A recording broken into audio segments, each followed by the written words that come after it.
Recharge ചെയ്യാൻ രാഹുൽ ഗാന്ധി എന്തായാലും വിദേശത്തേക്ക് പോകുന്നു. പട്ടായയിലേക്കായിരിക്കും പോകുന്നത്. കാരണം സ്വാഭാവികമായിട്ട് ഒന്ന് റിലാക്സ് ചെയ്യണമല്ലോ. അതുകൊണ്ട് ഈ തോട്ട് ചോരി, nitrogen bomb, atom bomb, hydrogen bomb, ഇനി ഏതെങ്കിലും ബോംബ് ഉണ്ടോ എന്ന് എനിക്കറിയില്ല സാർ. ഈ ബോംബുകളൊന്നും പൊട്ടിയില്ല. അപ്പൊ അതുകൊണ്ട് ഇതും തോറ്റു തുന്നം പാടി. അപ്പോ മമ്മീജിയോട്, ഇറ്റലിക്കാരി മമ്മീജിയോട് ഞാൻ വിദേശത്തേക്ക് പോവുകയാണെന്നാണ് അദ്ദേഹം പറയുന്നത്. എന്തായിരിക്കും ഇതിന്റെ ഒരു ഇമ്പാക്ട്? ബീഹാറിൽ വലിയ ഭൂരിപക്ഷത്തോടെ നമ്മളൊക്കെ ചിന്തിക്കുന്നതിൽ അപ്പുറത്തേക്ക് BJP ഇങ്ങനെ കടന്നു കയറുകയാണ്. അപ്പൊ എങ്ങനെ നമ്മൾ ഇതിന്റെ ഒരു ഇമ്പാക്ട് എങ്ങനെ കാണാം? അതായത് വീണിതല്ലോ കിടപ്പൂധരണിയിൽ ശോണിതവും അണിഞ്ഞ് ശിവ ശിവ എന്ന് പറയുന്ന ഒരു അവസ്ഥയിലാണ് കിടക്കുന്നത് രാഹുൽ ഗാന്ധി കിടക്കുന്നത്. എന്തൊരു പടപടപ്പും പിരിവിരിപ്പുമായിരുന്നു ബീഹാറിനോട് നടന്ന SIR ഓടില്ലോ. അത് BJPയും ഇലക്ഷൻ കമ്മീഷനും കൂടി നടക്കുന്ന ഒരു കൊള്യൂഷനാണ് എന്നൊക്കെ പറഞ്ഞ് അവിടെയൊക്കെ നാടകം നടത്തി. എന്നിട്ട് എന്തായി രാഹുൽ ഗാന്ധി? നിങ്ങൾ ബീഹാറിലെ ജനങ്ങൾ നിങ്ങളുടെ ചെകിട്ടത്തിൽ അടിക്കുന്നത് കൊണ്ടിട്ടായിരിക്കും മിണ്ടായിരിക്കുന്നത്. ഇപ്പം കവിളിന് നീര് വെച്ചു എന്നാണ് പറയുന്നത്. മിണ്ടുന്നില്ലെന്നു, അനങ്ങാൻ വയ്യ, പല്ലുവേദന. ആ പരുവത്തിലാക്കിയില്ലേ നിങ്ങൾ? വല്ല കാര്യം ഉണ്ടായിരുന്നു ഈ നാടകം കളിക്കേണ്ട കാര്യം?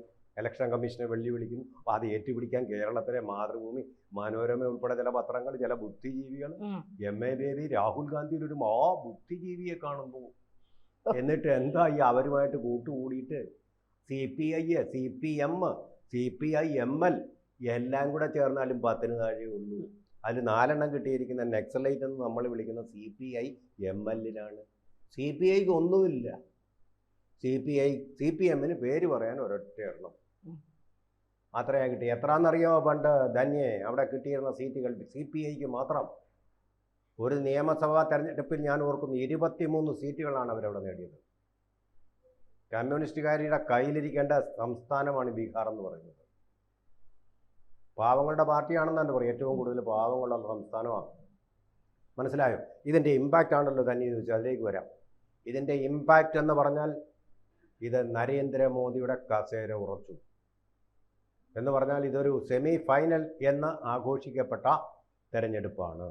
ആ തെരഞ്ഞെടുപ്പിൽ തൂത്തുവാരി NDA പോലും പ്രതീക്ഷിക്കാത്ത, BJP പോലും പ്രതീക്ഷിക്കാത്ത ഒരു വിജയത്തിലേക്ക് അവരെത്തിച്ചേർന്നു. അതായത് ഇനി ശേഷിക്കുന്ന കാലത്തേക്ക് മാത്രമല്ല, ഇനി ശേഷിക്കുന്ന തെരഞ്ഞെടുപ്പിലും BJPയും പ്രധാനമന്ത്രി നരേന്ദ്രമോദിയും തന്നെ അധികാരത്തിൽ വരുമെന്ന് അരക്കിട്ടുറപ്പിച്ചു കഴിഞ്ഞൊരു സംഭവമാണ്. 3-2 ഭൂരിപക്ഷം മാറിയിരിക്കുന്നത്. ഇപ്പം 4-3 ഭൂരിപക്ഷത്തിലേക്കാണ് പോയിക്കൊണ്ടിരിക്കുന്നത്. 4-3 കോൺഗ്രസിൻ്റെ നില പരിതാപകരമായ സിംഗിൾ ഡിജിറ്റിൽ ഒതുങ്ങി. പിന്നെ ദോഷം പറയല്ലോ, അവിടെ പണ്ട് ബീഹാർ പര്യടനത്തിന് പോയ സമയത്ത് അവിടെ അദ്ദേഹം ഷോമാനാണല്ലോ. അവിടെ ഒരു പൊതുസ്ഥലത്ത് കുളത്തിലിറങ്ങി ഒരു ഷോ കാണിച്ചു. ബുൽസരായി എന്ന് പറയുന്ന സ്ഥലത്താണ്. ബുൽസരായി കുളത്തിലിറങ്ങി മീൻ പിടിക്കുന്നതായിട്ട് അദ്ദേഹം വലിയ ഇതിനാണല്ലോ വിനോദയാത്ര പോകുന്നത്. വിനോദയാത്ര പോകുന്നവർ കാണിക്കുന്ന പരിപാടികളാണ്. അവിടെ ചൂണ്ടയിടുന്നു, മീൻ പിടിക്കുന്നു, നീന്തുന്നു, കയാക്കിംഗ് നടത്തുന്നു. ഇതൊക്കെയാണല്ലോ വിനോദങ്ങൾ. സ്കേറ്റിംഗ് നടത്തുന്നു. ഇതിനൊക്കെ അയാൾ പോകുന്നത്. അയാൾ പോയ സ്ഥലത്ത് കോൺഗ്രസ്സിന് ചെറിയൊരു ലീഡുണ്ട്. 1500 വോട്ടിൻ്റെ ഉള്ളെങ്കിലും അങ്ങേരെ മീൻ പിടിച്ചുകൊണ്ട് അങ്ങനെ കുളത്തിൽ ചാടിയുണ്ട്. ഇനി ഈ ചൂണ്ടയും പിടിച്ചുകൊണ്ട് ഓരോ കുളത്തിലും പോയി ചാടിയാണ്. ഇപ്പൊ എന്തായാലും കോൺഗ്രസ് കുളമായി. കോൺഗ്രസിന്റെ കാര്യം രാഹുൽ ഗാന്ധി കുളമാക്കി കട്ടപ്പുകയെ. ഇതാണ് ഇപ്പൊ സംഭവിച്ചിരിക്കുന്നത്. അതിന്റെ ഇമ്പാക്റ്റ് എന്ന് പറയാം. കോൺഗ്രസിന് ഇനി നിവരാൻ പറ്റിയില്ല. കോൺഗ്രസുമായിട്ട് ഇനി ജന്മത്ത് തേജസ്വി യാദവിന്റെ പാർട്ടി കൂട്ടുപിടിക്കത്തില്ല. നാശം പിടിച്ചവനെ കൂട്ടുപിടിച്ചതുകൊണ്ട് എൻ്റെ പാർട്ടിയുടെ ഇമേജ് കൂടി പോയി. അല്ലെങ്കിൽ ഏറ്റവും വലിയ ഒറ്റ കക്ഷിയെങ്കിലും ആകായിരുന്നു. ഒറ്റ കക്ഷിയെങ്കിലും ആകായിരുന്നു. ഇവനെ കൂട്ടുപിടിച്ച് ശിവനെ ഭാവിയെ ശിവൻ തൊട്ടാൽ ശിവനും ഭാവിയാകുന്ന പോലെ ഉള്ള സീറ്റും കൂടെ തേജസ്വിക്ക് പോയി കിട്ടി. ഇനി ജന്മത്തിൽ രാഹുൽ ഗാന്ധിയെ കാണുമ്പോൾ പുള്ളി കയറി വീട്ടിനകത്ത് കയറി കഥ കളിച്ചു. ഇതുപോലെ ആയിട്ട് വീട്ടിൽ കയറ്റിയല്ലോ. അതാണ് സംഭവിക്കാൻ പോകുന്നത്. പിന്നെ ഇതിലും വലിയൊരു സംഭവം വരുന്നുണ്ട് രാഷ്ട്രീയമായിട്ട്. ഇനിയിപ്പോൾ രാജ്യസഭാ തെരഞ്ഞെടുപ്പ് വരുമ്പോൾ RJDക്ക് ഒരൊറ്റ സീറ്റ് കിട്ടാൻ പോകുന്നില്ല. കോൺഗ്രസിന് 7 വെച്ചുകൊണ്ടൊന്നും കിട്ടുകയല്ലെന്നുള്ളത് അനുക്തസിദ്ധമാണ്. രാഹുൽ അപ്പം മിസ ഭാരതി എന്നും പറഞ്ഞൊരു മകളുണ്ട്. അടിയന്തരാവസ്ഥ കാലത്ത് പിറന്ന മകളാണ് ലാലു പ്രസാദ് യാദവ്. ആ പേരാണ് മകൾക്കിട്ടത്. ആ മകള് കഷ്ടിച്ച് ലോക്സഭയിലേക്ക് പോയിട്ടുണ്ട്. അതുകൊണ്ട് ഒരൊറ്റയാളിപ്പോൾ ആ കുടുംബത്തെ പ്രതിനിധാനം ചെയ്ത് ലോക്സഭയിലുണ്ട്. ബാക്കി ഇനി 0. ഒറ്റയാളും പോകാൻ പോകുന്നില്ല. മനസ്സിലായി?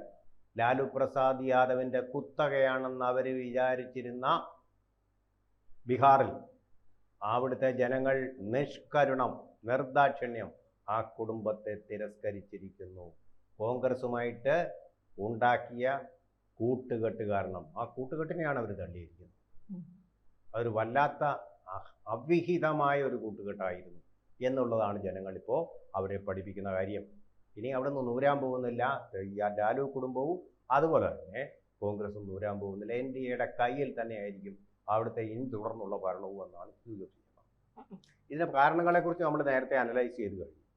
ഇനിയിപ്പോൾ ഇതിൻ്റെ ഒരു ഇമ്പാക്റ്റ് ഉണ്ടാവാൻ പോകുന്നത് കമ്മ്യൂണിസ്റ്റ് പാർട്ടികളുടെ ബംഗാളിൽ തകർന്നു, ത്രിപുരയിൽ തകർന്നു, തൊട്ടടുത്ത സംസ്ഥാനമായിട്ടുള്ള ബീഹാറിലും തകർന്നു. എന്തെല്ലാം വാചകമായിരുന്നു അടിച്ച MA ബേബി രാഹുൽ ഗാന്ധിയെക്കുറിച്ച്. രാഹുൽ ഗാന്ധിയെ കെട്ടിപ്പിടിച്ചോണ്ടല്ലായിരുന്നു D രാജ നടന്നു. ഇപ്പം എന്തായി? ഇയാളും ഒരു പാർട്ടിയെ നയിക്കാനുള്ള പക്വതയില്ല. ഇയാൾ ഇവിടെ വന്നിട്ട് ഗെയിം കളിക്കുകയാണ്, ഇവിടെ കുളത്തിലിറങ്ങുന്നു, മീൻ പിടിക്കുന്നു. ഇതിനാണോ ഇയാളെ ചുമതലപ്പെടുത്തിയിരിക്കുന്നത് കോൺഗ്രസ്? മനസ്സിലാവുന്നില്ല. അല്ല, അവിടെ ചെന്നിട്ട് മോദിയുടെ അമ്മയ്ക്ക് വിളിച്ചു, ഇപ്പൊ പിന്നെ രാഹുലിന്റെ അമ്മയ്ക്ക് ആളുകൾ വിളിച്ചു തുടങ്ങി. അത് വളരെ പ്രധാനപ്പെട്ട കാര്യം തന്നെയാണ്. ആ ഒരു കാര്യം തന്നെ വലിയ ഇമ്പാക്റ്റ് ഉണ്ടായി. രാഷ്ട്രീയത്തിൽ പ്രവേശിക്കുകയാണെങ്കിൽ മര്യാദയ്ക്ക് വേണം രാഷ്ട്രീയം നടത്താൻ എന്നുള്ളതാണ് ജനങ്ങൾ പറയുന്നത്. അതുപോലെ തന്നെ സ്ത്രീകൾക്ക് ഏറ്റവും പ്രിയങ്കരനായ മുഖ്യമന്ത്രി നിതീഷ് ആണെന്ന്. ഇതിപ്പോ നിതീഷ് കുമാർ പല്ല് ഒഴിഞ്ഞ സിംഹമാണെന്നൊക്കെ പല പിന്നെ എന്താ പറയുക മുട്ടത്തലയുള്ള പല പിന്നെ ഇവരെ കൂടിപ്പോയ ചില മാധ്യമ പ്രവർത്തകരൊക്കെ പറയുന്നത് കേട്ടായിരുന്നു. നിതീഷ് കുമാർ പല്ല് കൊഴിഞ്ഞ സിംഹമാണെന്നൊക്കെ. നിതീഷ് കുമാറോ? പല്ല് കൊഴിഞ്ഞ സിംഹം എന്ന് പറഞ്ഞാൽ പ്രായമല്ല ഒരാളിൻ്റെ ഗുണം നിശ്ചയിക്കുന്നു. പ്രായം കുറഞ്ഞവരിൽ ഈ പല്ല് കൊഴിഞ്ഞ സിംഹങ്ങളുണ്ടാവാം. പക്ഷേ 75 വയസ്സ് കഴിഞ്ഞിട്ടും പല്ലുള്ള സിംഹമായിട്ട് തന്നെയാണ് നിതീഷ് കുമാർ നിൽക്കുന്നത്. നോക്കൂ, JDUയുടെ കടന്നുകയറ്റം നോക്കൂ. കഴിഞ്ഞ പ്രാവശ്യത്തിനേക്കാൾ എത്ര കൂടിയിരിക്കുന്നത് നോക്കൂ. JDU 76 അതെ, കഴിഞ്ഞ പ്രാവശ്യം BJPയേക്കാൾ വളരെ താഴെയായിരുന്ന JDU ഈ പ്രാവശ്യം മുന്നേറിയിരിക്കുന്നു. ഇവിടെ എല്ലാവരും വിചാരിച്ചിരുന്നത് ചിരാഗ് പാസ്വാന്റെ ഒരു പാർട്ടിയുണ്ട്, ആ പാർട്ടി LJP എന്നാണ് അതിൻ്റെ പേര്. ആ പാർട്ടി വന്ന് നിതീഷ് കുമാറിനെ വല്ലാതെ അങ്ങ് ക്ഷീണിപ്പിക്കുമെന്നാണ് വിചാരിച്ചിരുന്നത്.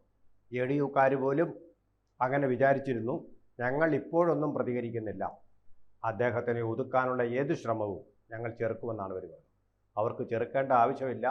ഇപ്പോൾ തേജസ്വി യാദവിൻ്റെ പാർട്ടിയേക്കാൾ ബഹുഘാതം മുന്നിലെത്തിക്കഴിഞ്ഞിരിക്കുന്നു JDU എന്ന പാർട്ടി. പ്രശാന്ത് കിഷോർ വന്നായിരുന്നല്ലോ സാർ, അവൻ എന്തോ അദ്ദേഹത്തെ പറ്റി തന്നെ ഒരു നല്ല ഒരു സാഹിത്യകാരൻ പറഞ്ഞ ഒരു കാര്യമുണ്ട്, കറക്റ്റാണ്. ഈ നിരൂപക ശ്രേഷ്ഠന്മാരുണ്ടല്ലോ, ഏത് നോവലിനെ അവർ വിമർശിക്കും. അവർ നോവൽ എഴുതിയാൽ എങ്ങനെ ഇരിക്കും? M കൃഷ്ണൻ നായരുണ്ടല്ലോ നമ്മുടെ സാഹിത്യ പാരമ്പര്യം, അയാൾ ഒരു നോവൽ എഴുതിയാൽ എങ്ങനെ ഇരിക്കും? നിരൂപകനല്ലേ? അതെ, ആ നിരൂപകൻ ഒരു നോവൽ എഴുതിയാൽ എങ്ങനെ ഇരിക്കും? അതുപോലെയാണ് പ്രശാന്ത് കിഷോർ തെരഞ്ഞെടുപ്പിൽ മത്സരിച്ചാൽ അത് തന്നെയാണ് സംഭവിച്ചത്. ഇയാൾ എല്ലാവരെയും തെരഞ്ഞെടുപ്പിൽ എങ്ങനെ വേണമെന്നൊക്കെ പഠിപ്പിക്കാനേ അറിയാം. പക്ഷേ മത്സരിച്ച് കഴിഞ്ഞപ്പോൾ തോറ്റു തുന്നം പാടി വീട്ടിലിരിക്കുക. ഇപ്പോൾ അയാൾ ഓരോരുത്തർക്കും ഓരോ പണി പറഞ്ഞിട്ടുണ്ട്, അതാണ് ചെയ്യേണ്ടത്. രാഹുൽ ഗാന്ധിക്കും ഇതാ പറ്റിയത്. ഇയാൾ വിദേശത്ത് പോയി വല്ല കാൾ ഗേൾസുമായിട്ടൊക്കെ ഇങ്ങനെ സ്കേറ്റിങ്ങോ സ്കീയിങ്ങോ ഒക്കെ നടത്തേണ്ട ആളാണ്. ഈ രാഷ്ട്രീയത്തിലേക്ക് വന്നാൽ രാഷ്ട്രീയ ഗൗരവമായിട്ട് അദ്ദേഹത്തിന് എടുക്കാൻ പറ്റുന്നില്ല. അതാണ് ആ പ്രശ്നം. ഗാന്ധി കുടുംബം പുനരാലോചിക്കണം. ഇത് അവർ ആത്മപരിശോധന നടത്തണം. കോൺഗ്രസിനെ നശിപ്പിക്കണമെങ്കിൽ രാഹുൽ ഗാന്ധിയെ നേതാവായിട്ട് നിങ്ങൾക്ക് തുടരാം. ഇതല്ലെങ്കിൽ കഴിവുള്ള ആ കുടുംബത്തിന് പുറത്തുള്ള ആൾക്കാരെ നേതാവായി നിശ്ചയിക്കണം. രാഹുൽ ഗാന്ധി നെഹ്റു കുടുംബത്തിൽ നിന്നായതുകൊണ്ട് നെഹ്റു കുടുംബത്തിൽ നിന്നൊരാളിനെ മാത്രമേ കോൺഗ്രസിനെ രക്ഷിക്കാൻ പറ്റൂ. ഇപ്പം രക്ഷിക്കുവാണോ ഇയാൾ? നശിച്ച് നാറാണക്കല്ലുവെക്കുമല്ലേ കോൺഗ്രസ്. ഈ അഭിപ്രായം ഇതേ അഭിപ്രായം ഇപ്പം കോൺഗ്രസിൽ നിന്ന് തന്നെ വന്നിരിക്കുന്നു. രാജസ്ഥാൻ്റെ മുൻ മുഖ്യമന്ത്രിയായ അശോക് ഗെഹ്ലോട്ട് അദ്ദേഹം എന്താ പറഞ്ഞിരിക്കുന്നതെന്നറിയാമോ? അത് അവിടെ ജയിക്കാൻ കാരണം JDUവിൻ്റെ നിതീഷ് കുമാർ സ്ത്രീകളുടെ പ്രിയപ്പെട്ട നേതാവാണ്. കള്ള് നിരോധിച്ചതുകൊണ്ടാണ് ആ പറയുന്നത്. ആ നേതാവായതുകൊണ്ടാണ് അവരവിടെ ജയിച്ചത്. അതേസമയം ഇത് വോട്ട് ചോരി, വാട്ട് ഈസ് വോട്ട് ചോരി, ക്യാ ഹൈ വോട്ട് ചോരി. രാഹുൽ ഗാന്ധിയേക്ക് ഏറ്റ ആദ്യത്തെ പ്രഹരം രാജസ്ഥാൻ മുഖ്യമന്ത്രി അശോക് ഗെഹ്ലോട്ടിൽ നിന്ന് വന്നിരിക്കുന്നു. കോൺഗ്രസ് പലവട്ടം രാജേഷ് പൈലറ്റിൻ്റെ മകനായിട്ടുള്ള സച്ചിൻ പൈലറ്റിനെ ഒഴിവാക്കിക്കൊണ്ട് മുഖ്യമന്ത്രിയായി അവരോധിക്കുകയും അങ്ങനെ തുടരാൻ അനുവദിക്കുകയും ചെയ്ത അശോക് ഗെഹ്ലോട്ട് തന്നെ, സോണിയാഗാന്ധിയുടെ പിന്തുണ അദ്ദേഹത്തിനായിരുന്നു. അങ്ങനെയാണ് സച്ചിൻ പൈലറ്റ് ഒഴിവാക്കപ്പെട്ടത് മുഖ്യമന്ത്രി സ്ഥാനത്ത് നിന്ന്. ആ ഗെഹ്ലോട്ട് തന്നെ ഇപ്പോൾ കോൺഗ്രസിനെ വിമർശിച്ചിരിക്കുന്നു. ഇനി ഒരുപാട് വിമർശനങ്ങൾ വരും. ശശി തരൂർ ഇനി വളരെ, പക്ഷെ ഒരു കണക്കിന് ശശി തരൂർ ആയിരുന്നു ഒരുപക്ഷെ കേന്ദ്രത്തിൽ അല്ലെങ്കിൽ പ്രതിപക്ഷ നേതാവെന്ന രീതിയിൽ അല്ലെങ്കിൽ മറ്റേ കോൺഗ്രസിനെ നയിക്കാൻ വന്നിരുന്നുവെങ്കിൽ ഇത്രയും വലിയ പരാജയം കോൺഗ്രസിനെ നാണംകെട്ട പരാജയം ഉണ്ടാവില്ല. ഇയാൾ നാണക്കെടുത്തി, കോൺഗ്രസിനെ നാണക്കെടുത്തി, ഈ രാജ്യത്തിനെ നാണക്കെടുത്തി. ഇയാൾ ഇനി അടുത്ത പ്രവർത്തകരുടെ വിശ്വാസം വരെ പോയി. ഇനി നടത്തുന്നതുകൊണ്ട് രണ്ട് കാര്യം കൂടെ പറയാം. ഇനി ഒരു പത്രസമ്മേളനം നടത്തും, ബീഹാറിൽ വന്നായിരുന്നു. ഇനി അടുത്ത് വരാൻ പോകുന്ന ജെൻസി കലാപം പോലെ ഒരെണ്ണം സൃഷ്ടിക്കാൻ ഫോർഡ് ഫൗണ്ടേഷൻ ഇഷ്ടം പോലെ പണം കൊടുക്കുന്നുണ്ട് ജോർജ് സോറോസിന്. അവരുടെ പക്ഷെ ഇന്ത്യയിലായതുകൊണ്ട് അത് വിജയിക്കും എന്നുള്ള ഒരു സംശയമാണ്. കാരണം BJP സർക്കാരല്ലേ ഭരിക്കുന്നത്, അടിവേരിളക്കി കളയും. അതുകൊണ്ട് ആ BJP സർക്കാരാണ് ഭരിക്കുന്നത്. ഇനിയിപ്പോ അടുത്ത ഒരെണ്ണം വരാൻ പോകുന്നത് ഇവിടെ നടന്നില്ലയോ, ഡൽഹിയിൽ. വാസ്തവത്തിൽ നമ്മളത് പൊളിക്കുകയായിരുന്നു, അത് പാളിപ്പോയി. അവര് ഡൽഹി മുഴുവൻ നശിപ്പിക്കാനുള്ള ശ്രമം അത് ഒരു സ്ഥലത്ത് മാത്രമായിട്ട് നമ്മൾ ഒതുക്കി. ഇനി അതിനെതിരെയുള്ള വിമർശനമായിട്ട് ഒരു വരവുണ്ട്. അത് അവിടെ പോയാലേ വരൂ. ഇനിയിപ്പോ മുങ്ങിയിട്ട് കറങ്ങി എടുത്തിട്ട് ഇവരെന്നൊക്കെ എല്ലാം കിട്ടിയിട്ട് അതുപോലെ പഠിച്ചിവിടെ പറയണമല്ലോ. അപ്പൊ അത് മുങ്ങിയിട്ടേ വരുള്ളൂ. ഏകദേശം ഒരു മാസം കഴിഞ്ഞ് ഇനി എന്തോ പഠിക്കാനാ പോകുന്നത്, സഖിമാരുടെ അടുത്തോട്ടാ പോകുന്നത്. അവരിൽ എന്തോ പഠിക്കും. ആ പഠിച്ചു നോക്കി ഇവിടെ പറയാമെന്നാണോ? നടക്കൂല കേട്ടോ.